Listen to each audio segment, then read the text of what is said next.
안녕하세요, 여러분. 오늘도 트로트 뉴스 한가득 안고 돌아왔습니다. 모두가 끝났다고 말하던 순간에도 왜 김호중의 이름은 사라지지 않았을까요? 모든 조명이 꺼졌다고 사람들은 말했다. 헤드라인은 단정했고 댓글은 차가웠고 공기는 쉽게 식는 것처럼 보였다. 이제 끝난 거 아니냐? 는 문장이 마치 마지막 장의 마침표처럼 찍혔다. 그런데 이상하게도 그 마침표가 찍힌 자리에서부터 이름이 다시 들리기 시작했다. 큰 목소리도 아니고 화려한 복귀 예고도 아니었다. 그냥 아주 조용한 방식으로 누군가의 재생 목록에서 퇴근길 이어폰 속에서 새벽에 혼자 울다 말고 눌러본 영상 속에서 김호중의 노래가 다시 살아났다. 스캔들은 순간이었다. 눈 깜빡할 새 폭풍처럼 몰아쳤고 세상은 누군가를 심판하는 법에 익숙했다. 하지만 기억은 장기였다. 그리고 사람을 붙잡는 건 언제나 그 장기 기억이었다. 왜일까? 왜 사람들은 그렇게 쉽게 등을 돌리면서도 또 그렇게 쉽게 완전히 지우지 못할까? 그 답은 의외로 복잡하지 않다. 김호중의 노래가 누군가의 인생 장면에 박혀 있었기 때문이다. 노래는 장식이 아니라 표식이 된다. 그 사람의 특정한 하루, 특정한 밤, 특정한 계절에 꽂혀서 시간이 지나도 그 장면을 통째로 불러오는 스위치가 된다. 그때 그 노래라는 말이 생기는 이유다. 김호중의 노래는 바로 그 스위치 역할을 해왔다. 단순히 잘 부른 노래가 아니라 누군가가 무너질 듯한 순간에 딱 한 번 버티게 해준 소리. 아무도 몰라주는 고독의 방에서 자기 자신에게조차 지는 것 같던 날에 이상하게도 숨을 한 번 더 쉬게 만든 한 구절.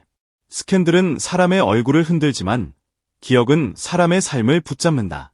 그래서 잊히지 않는다. 김호중의 목소리에는 묘한 힘이 있다. 큰 소리를 내지 않아도 듣는 사람의 가슴 속에 묵직한 돌 하나를 툭 떨어뜨리는 힘.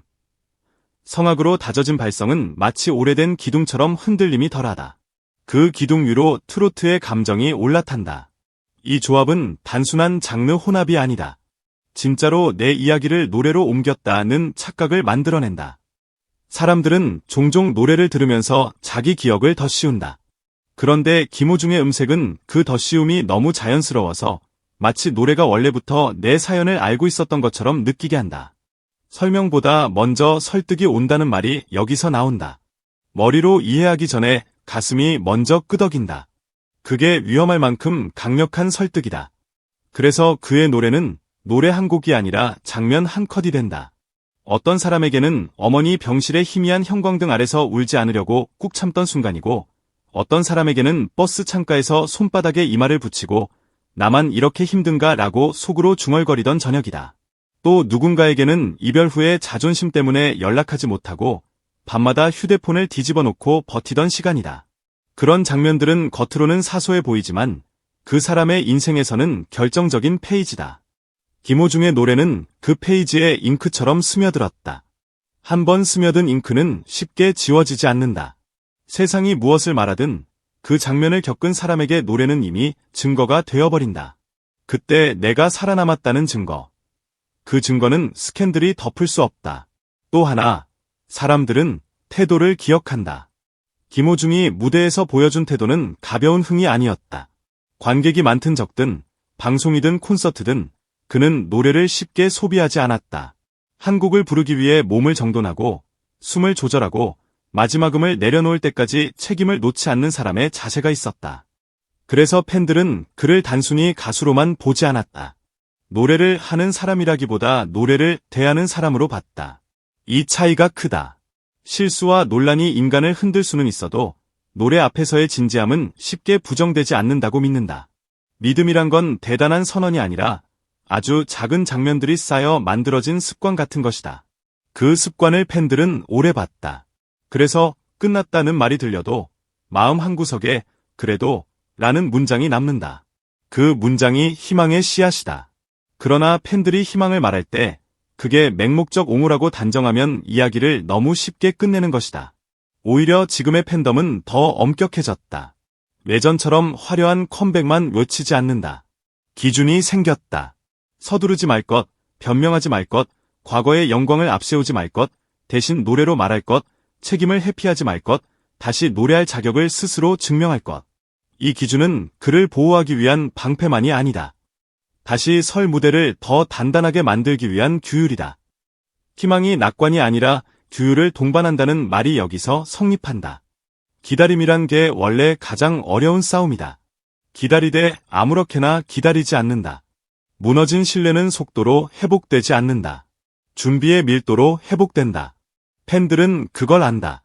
그리고 결정적으로 침묵이 또 하나의 장면이 되었다. 말이 줄어든 시간, 공식적인 움직임이 거의 보이지 않는 시간. 많은 사람이 그 침묵을 회피로 읽고 어떤 사람은 정리로 읽는다. 팬들은 후자 쪽에 마음을 둔다. 지금처럼 한마디가 또 다른 논쟁의 불씨가 되는 국면에서 침묵은 오히려 스스로에게 가장 가혹한 선택일 수 있다. 말로 방어하는 순간 진정성은 흔들릴 가능성이 커진다. 그래서 팬들이 붙잡는 건 발언이 아니라 시간이다. 시간이 지나도 같은 자세로 준비하는지, 무대에 대한 태도를 유지하는지, 그 관찰이 계속된다. 이 기다림은 감정의 폭발이 아니다. 아주 조용한 감시다. 그 감시는 때로 응원보다 더 엄격하다. 이쯤 되면 질문이 바뀐다. 김호중이 돌아올까? 가 아니라 돌아온다면 어떤 방식이어야만 납득될까? 로 그리고 사람들의 상상은 특정한 장면을 그려낸다. 무대의 문이 다시 열리는 날. 조명이 켜지고 김호중이 마이크를 잡는 순간 객석은 환호부터 터뜨리지 않는다. 오히려 숨을 삼키는 듯한 침묵이 먼저 내려앉을 가능성이 크다. 그 침묵은 차갑지만 적대적이지 않고 냉정하지만 완전히 닫혀있지도 않다. 시험이자 기다림이다. 관객은 그의 첫 호흡을 본다.